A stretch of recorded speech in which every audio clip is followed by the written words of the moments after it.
పాలలో ఏదైనా కల్తీ ఉందా? ఏముంటుంది? నా మీద అభాండం వేయాలని చూస్తోంది మీ వదిన.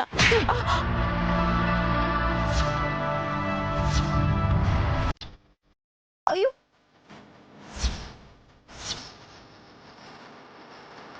ఆ?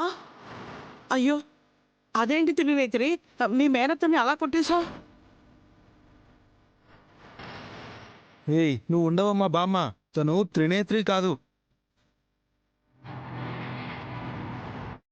నువ్వు చెప్తావేంట్రా? అవును మమ్మీ. అరే, పెద్ద మరదలు కాబట్టే అందులో కలవకూడంది కలిసింది అని గ్రహించగలిగింది. అరే, త్రినేత్రి అలా చెప్పలేదు కదా. తనకు అలాంటి పవర్స్ లేవు కదా. అర్థమైందా? అదేంటి నా మనవరాలు అలా ఎలా చెప్పగలుగుతోంది?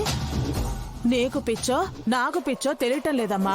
నిన్ను పిచ్చిదాన్ని చేసినందుకు నాకు తగిన శాస్తే జరిగిందనుకోవాలంతే.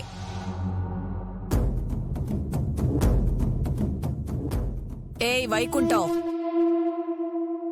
ఆ పాలల్లో ఏం కలిపావు?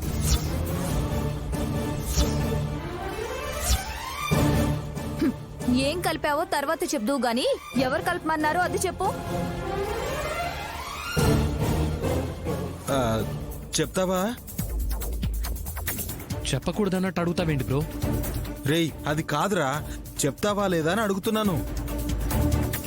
వైకుంఠం, అసలే మా మీద వీళ్లకు అనుమానాలు ఎక్కువ.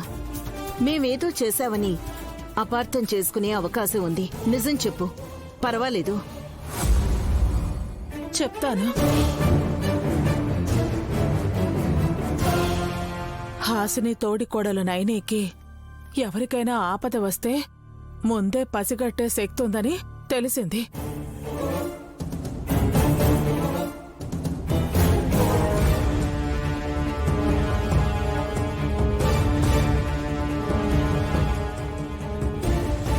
నిజంగానే అమ్మవారి వరం పొందిందా లేకపోతే అలా చెప్తున్నారా అని పరీక్షిద్దామని పాలల్లో ఎలకల మందు కలిపి తీసుకొచ్చాను.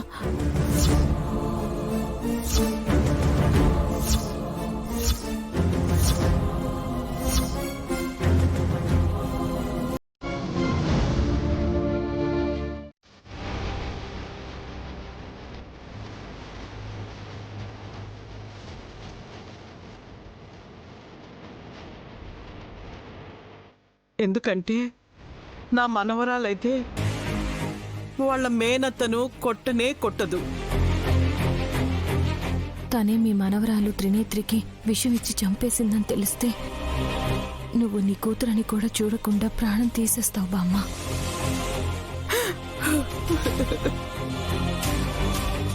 బామ్మ, ఎందుకు ఏడుస్తున్నారు? అయ్యా బాబు, మీకు చేతులెత్తి దండం పెడుతున్నాను. కోమాలో ఉన్నది నైని కాదు, నా మనవరాలు త్రినేత్రి అని నాకు అర్థమైంది. దయచేసి దాన్ని బతికించండి అయ్యా, మీ కాళ్ళు బామ్మ, ఆయుష్ తగ్గించడానిక మీరు ఇలా చేస్తున్నారు? నా ఆయుష్ తీసుకునైనా మీరందరూ నిండు నూరేళ్ళు బాగుండండి బాబు.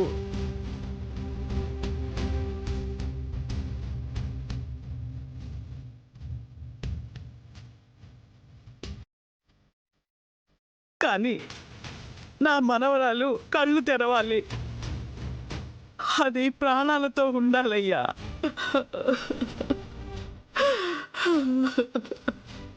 అయ్యో బామ్మ, మీరు రండి, కూర్చోండి. కూర్చోండి. కూర్చోండి, ఏడవకండి. వదన, వాటర్ వదన. తీసుకోండి బామ్మ. అయ్యో బామ్మ పోతుంది పైకి. అయ్యో నామతి బండ మర్చిపోయాను, ఇప్పుడే తెస్తాను. బామ్మ ఊరుకోండి.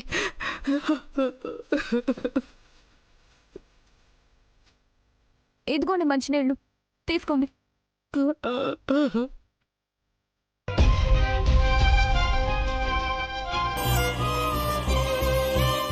త్రినేత్రి కోమాలో ఉందంటుంది.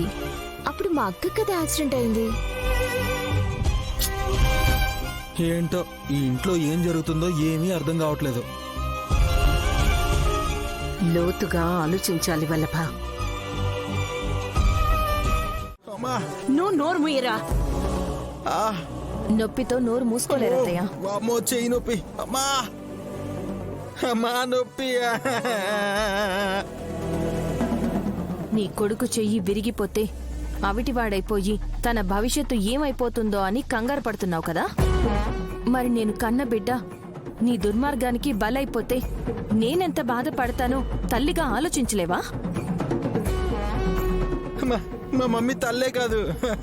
షటప్. మా నీ కొడుకే నీ క్యారెక్టర్ ఏంటనేది చెప్పేస్తున్నాడు. దీన్ని బట్టి అర్థం చేసుకో నువ్వు ఎలాంటి బతుకు బతుకుతున్నావో అని. అమ్మా మమ్మీ. అమ్మా అయ్యో. విరిచేసేయ్. ఏంటి మమ్మీ? నీ చేతిని విరిచేయమని నైనికి చెప్తున్నాన్రా. మమ్మీ నువ్వు అసలు మమ్మీవేనా? అబ్బా కాదని నువ్వే చెప్పావు కదరా, అందుకే వదిలేయ్. నిన్ను అవిటివాడిగా అమ్మో. చూడాలనుకుంటున్నాను. పెద్ద మరదలా ప్లీజ్ మా మమ్మీ మాట విని నువ్వు కొంచెం ఉత్తరం వైపు నా చెయ్యి తిప్పావనుకో, నేను గుడి మెట్ల దగ్గర అడుక్కోవాల్సిందే. అమ్మా అమ్మా వద్దు. అప్పుడైనా నీకు అమ్మంటే ఏంటో తెలుస్తుందిరా. మమ్మీ మమ్మీ అని అడుక్కోలేవు, అమ్మ అని అడుక్కోమని చెప్తుంది మీ అమ్మ. వదిలేసావా నాయని? థ్యాంక్స్. విడిచిపెట్టింది జాలిపడి కాదు, నొప్పితో మీరు నరకయాతన అనుభవిస్తున్నా మీ అమ్మ ఎలాంటి నిర్ణయం తీసుకుంటుందో తెలుసుకోవాలని. Mind it. అలా అన్నావేంటి మమ్మీ? రివర్స్ లో వచ్చినందుకు అది వదిలేసిపోయిందిరా. రిలాక్స్. అమ్మా